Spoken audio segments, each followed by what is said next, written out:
Kate has compiled a list of potential suitors for Edwina. Kate shares the list with Edwina, Mary and Lady Danbury.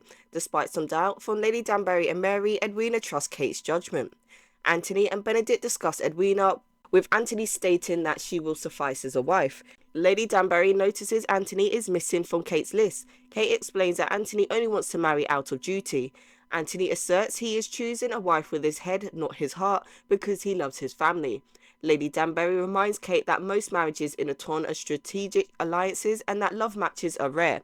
Kate advises Edwina to remember her own standards and not to settle for Anthony. Anthony tells Benedict he won't be deterred by Kate. Kate exits the room where Edwina is entertaining Lord Lumley. Outside, a line of suitors waits. One suitor complains about the wait and another notes Lumley's lengthy visit. Kate comments that Edwina is captivated by Lumley and they wouldn't want to interrupt. From the back of the line, Anthony agrees, saying they should all wait. He steps forward and Kate tells him he's too late and must wait at the end of the line. Anthony pulls Kate aside, expressing his desire to take Edwina to the races. Kate responds that Edwina already has an escort for the races and might be free after December unless she's already married by then. Kate is surprised by Anthony's boldness given his reputation and what she overheard. A suitor calls Anthony to the back of the line, prompting Anthony to tease Kate before she shuts the door in his face. Penelope notices Eloise reading the latest Whistledown and remarks on Eloise's apparent interest. Violet suggests Eloise might be interested in the season's available gentleman, but Eloise bluntly says no. She hopes Lady Whistledown will cover topics of more interest, like women's issues. Penelope suggests that if Whistledown has regained Eloise's interest, she must be doing something right. Eloise believes she could persuade Whistledown to do more if she could find her. Violet wants Eloise to find happiness, hinting at finding someone like Colin as a potential match. Eloise is horrified, but Penelope points out Colin's arrival. The siblings excitedly greet Colin, with Hyacinth proudly noting she's now taller than Gregory, which Gregory disputes. Anthony arrives and announces they're going to the races. Portia and Mrs. Riley observe a shelf adorned with antlers and guns, a decoration insisted upon by Jack. Penelope is puzzled by it, but Portia rationalizes that Jack is there to help them, so they may need to overlook minor issues. Jack admires the shelf and Portia suggests relocating it to his bedchamber. Jack ignores the suggestion and tells them to prepare for the races. Philippa brags about her upcoming wedding to Albion Finch, which will be small to keep the focus on the bride.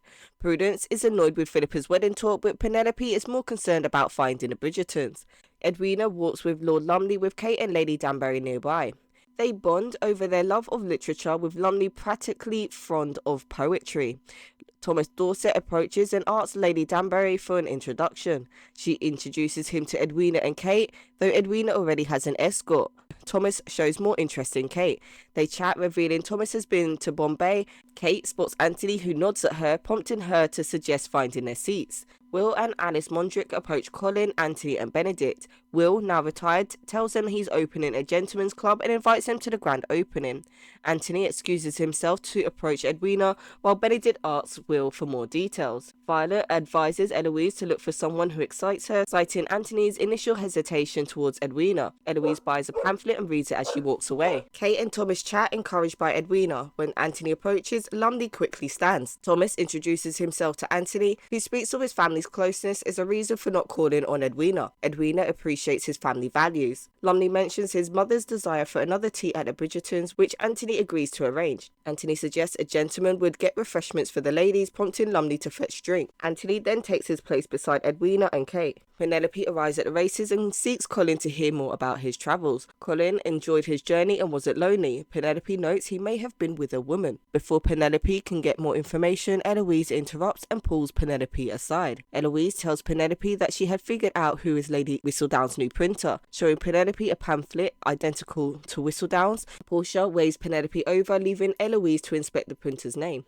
Edwina and Anthony chat happily while Kate notices Lumley's absence. Thomas offers to find him, but Kate insists Anthony, who suggested refreshments, should go. Anthony, however, doesn't want to leave as the race is starting. Kate bets on High Flyer while Anthony favours Nectar. Violet and Lady Danbury discuss Edwina and Anthony. Lady Danbury wants to remain neutral while Edwina decides, but Kate might be an obstacle. Lumley returns with drinks rejoining Edwina. The race starts and everyone cheers. Kate enthusiastically supports High Flyer, who wins. She revels in her victory over the viscount. Edwina recalls a beloved horse, prompting Anthony to offer to show her nectar. Thomas questioned Kate's animosity towards Anthony, learning that Thomas was meant to distract Kate. Realizing this, Kate confronts Anthony and Edwina, demanding they leave and telling Anthony never to speak to them again. Anthony insists he meant no harm and just wanted to spend time with Edwina. Eloise, determined to find Lady Whistledown, visits the printer's shop but finds it locked. She encounters Theo Sharp when she went around the back, who questions her motives. Eloise expresses her desire to discuss women's rights with Whistledown. Theo gives her a pamphlet titled Appeal in Defense of Women's Rights and say that she should be reading that. He promises to tell Whistledown Eloise said hello if he ever sees her. Philippa marries Albion Finch. Mr. and Mrs. Finch are eager to discuss matters with Jack, who is still sorting Lord Featherington's books. Portia advises him on handling the estate's affairs, offering her help, but Jack remains secretive. Miss Farley informs him the Finches are asking for him and he leaves to talk to them. Mrs. Farley is charmed by Jack, but Portia worries about their future. Edwina defends Anthony to Kate, who gave him no other way to talk to Edwina. The Queen invites them for a walk and talks about her zebras, hoping Edwina enjoys being the season's diamond. The Queen warns Edwina about gossip and asks her to report any troublemakers. Lady Danbury suggests moving on. The Queen's interest in Lady Whistledown puzzles Danbury, who wonders if it's why Edwina was chosen. Anthony and Colin fence while Benedict watches. Anthony vents about Kate, determined to make Edwina his viscountess despite Colin's suggestion to move on. Anthony is resolute in not letting Kate stop him. Edwina and Kate tell Mary about their visit with the Queen. Lady Danbury plans a party for Edwina to meet her suitors. Kate hears a noise outside and excuses herself. Kate finds Anthony with a horse, asking him to leave. He insists he's there to gift Edwina. Edwina joins them, loving the gesture, even though she prefers smaller animals. Kate points out the horse is from a romance novel. Edwina thanks him and Kate calls her back inside. Benedict visits Will's club, impressed by the concept. Will says that they will have a bigger crowd in time. He asks about Benedict's art and tells him about George Cruikshank and that he has connections in the art world. Will's Gentleman Club is welcome to all gentlemen, which Benedict is delighted to see. Anthony is surprised by their dressy appearance, learning about Lady Danbury's soiree. He knows he's uninvited due to Kate. Violet doesn't blame Kate for protecting her sister, hoping Anthony learns a lesson. A suitor plays a flute at the party, followed by another playing cymbals and another doing magic, along with another doing dancing. Kate enjoys the spectacle and Lady Danbury suggests a poetry reading, but the suitors chose their talent. Eloise's relations to Anthony almost make Kate think better of him, and Lady Danbury calls for a break. Edwina mingles at the party, meeting Penelope, who compliments her dress before talking to Colin about impressing Edwina. Colin only plans to watch, while Penelope finds it odd that people pursue a woman they don't know. She asks about a woman Colin met while travelling, but Colin explains he was conversing with himself, encouraged by her letters. He swore off women to understand himself fully. Penelope notes she's a woman, but he says she's his friend and doesn't count. Lady and Cressida Cowper talk about Jack at the party.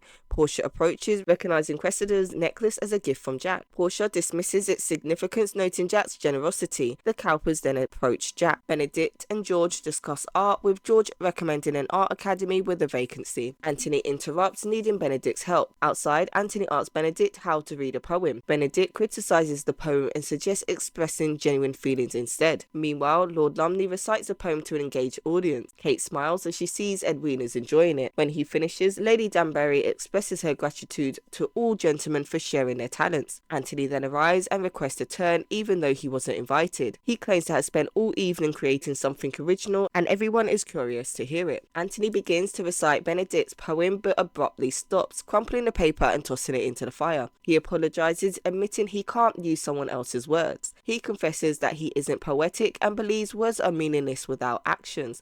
While he might not show passion or love, he promises to never lack in action or duty, hoping this will speak louder than words. He then leaves, and Kate tells Edwina that his words mean he can't give her the love she deserves, but Edwina thinks he's honourable for being honest and goes to talk to him. Anthony stares intensely at Kate, unsettling her. She walks away and bumps into a footman, causing a stir. Lady Danbury finds Kate in her room and advises her to return to the party. Kate is upset, feeling Anthony is trying to manipulate her sister. Lady Danbury suggests Kate focus on her own needs to manage her frustration. Kate acknowledges she made a fool of herself, but insists she only needs to see Edwina married before leaving for good. Lady Danbury doubts Kate truly wants to be alone. Kate declares that she'll become a governess, content in her solitary life like Lady Danbury. Lady Danbury corrects her, saying she's a widow who has lived, loved, lost, and earned the right to do as she pleases. Kate isn't like her and won't be if she continues down this path. Penelope watches Eloise read the latest Lady Whistledown.